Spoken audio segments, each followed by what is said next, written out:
the experts' opinion and your own team, even yourself, strongly suspect that a particular factor could have been the critical factor. But a doubt also exists, right? You're not very sure it is critical. At the same time, you don't want to take the suspect lightly. So that's the time you can consider using the tool called hypothesis testing. So I'll take you through the presentation about hypothesis testing. So this will help you to validate any claim. Right. So this is a session on hypothesis testing where the fundamentals behind hypothesis testing and the tools, the guidelines, all that will be explained. So listen very carefully. And then if you understand properly, then the decision making will always happen in the right way in any project. So the focus is on understanding what's hypothesis testing and understanding the sampling risk and sampling error. Risk is the uh, permissible amount of risk that is allowed in any sampling, and what is the amount of error you actually commit. There is a difference.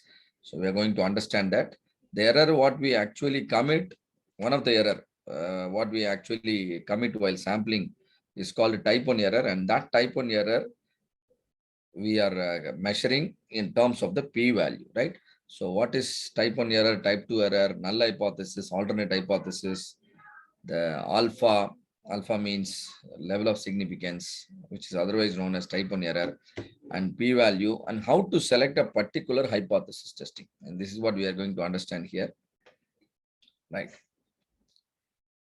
Hope all of you know the ban of Maggie, which happened in the year 2015. Why Maggie got banned in 2015? Because the lead content was so high. The lead content was higher than the prescribed level. And so Maggie was banned, and nearly 38,000 tons of Maggie packet from the retail market was recalled. And then it was burnt in incinerators, 7 incinerators across the country, right? And why it happened? And food inspector called Sanjay Singh, is from New Delhi, and he saw the statements written in the Maggie packet, like no MSG. All Maggie packet you can see it is written no MSG. No MSG means monosodium glutamate. And also lead is another major concern. Generally, the lead content has to be within the permissible level. And what he did, he took some sample of Maggie packets from the retail market, and then he tested, and his readings confirmed that Maggie had MSG. And so what he did, then again he sent to Central Food Lab in Kolkata to get the testing done again. And again result came like MSG present, and lead is 17.2 ppm, and which is much more than the requirement. And as a result, Maggie was advised or asked to recall the entire Maggie packets available in the retail market. And that's how, that was amounting to about 38,000 tons. So 38,000 tons of a Maggie packet getting burnt in cement factories across the country. You can imagine the quantum of work and amount of cost associated, the cost of poor quality, because it's a product recall. And in addition to that, Maggie has lost 80% market share. And the whole procedure began taking a decision or taking a conclusion that Maggie food packets are not fit for consumption by public. That decision is taken. And that procedure behind arriving on a conclusion is called hypothesis testing. And particularly this hypothesis testing is nothing but one sample t-test. It's nothing but one sample t-test. Why is it hypothesis testing and why is it one sample t-test? You will understand. And so similar situation, many situations we will also be facing in your company. You wanted to validate your suppliers. You wanted to validate the quality of raw material. You wanted to validate the machineries. You wanted to validate different operators. Sometimes you wanted to validate, your own team members. all of them, involves decision making. Whenever you understand there is a decision making involved, and then there definitely there is a hypothesis testing involved there. So what is hypothesis testing? Hypothesis testing is nothing but a decision making procedure. Decision making procedure in which a claim about a population parameter is tested for its trueness using sample data. What is population? In the Maggie case, Nestle Maggie case, all the 38,000 tons of food packet that is there in the market is the population. And is that the food inspector checked all 38,000 tons of packet? No, he might have checked hardly 10 to 20 packets, and 10 to 20 packets represented the population. And since the sampling is done, testing is done properly, a decision is taken on the 38,000 tons of packet. Same way, just by studying a small sample, you can also take a decision about the population of output which are going to come from your industry. Such a procedure is called hypothesis testing. So it's a decision-making procedure in which the claim is about the population. Claim about the population is tested for its trueness, whether it is really true or not. Of course, you have the data now. You have the data, but sometimes what happens, your data may also lead to a wrong decision. So we don't want our data to lead us to a wrong decision. So we properly conduct the hypothesis testing and then make sure our data, we believe only on the right data. Right. So you have completed the step number 7. That means you have finished the brainstorming discussion. You have finished the YY analysis. You have finished the fishbone analysis. And now you have so many X factor. Let us say there are 100 X factor. Out of 100 X factor, you have doubt about 5 factors. You think 5 out of the 100 factors are critical. So those 5 factors, you will probably conduct the hypothesis testing. Nothing but you will do a study about its criticality. And for example, I've written something here. Pouring temperature affects the casting quality. Your experts are telling that the temperature at which you pour the molten metal will affect the casting quality. Is that really true? If that is really true, what will you do? You will optimize the pouring temperature, isn't it? So this is how an opinion gets validated. And what is the exact procedure? We'll see it. We'll see it here. And now again, to give you a very simple example before going into the analytical part of the subject. And let's imagine a cricket match being played by India and Pakistan. We all as Indians, what do we think? India will win. What do we think? India will win. And similarly, all the people in Pakistan, they will think Pakistan will win the match. But do you think since all the Indians want India to win, is that the trophy can be given to India? No. Definitely no. A match will be played. And only based on the match result, finally, the decision is taken.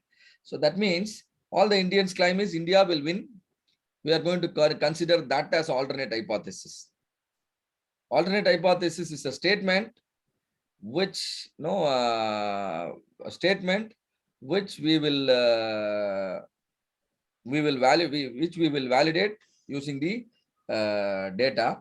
And similarly, the Pakistan's claim, Pakistan will win. That is also a statement of alternate hypothesis.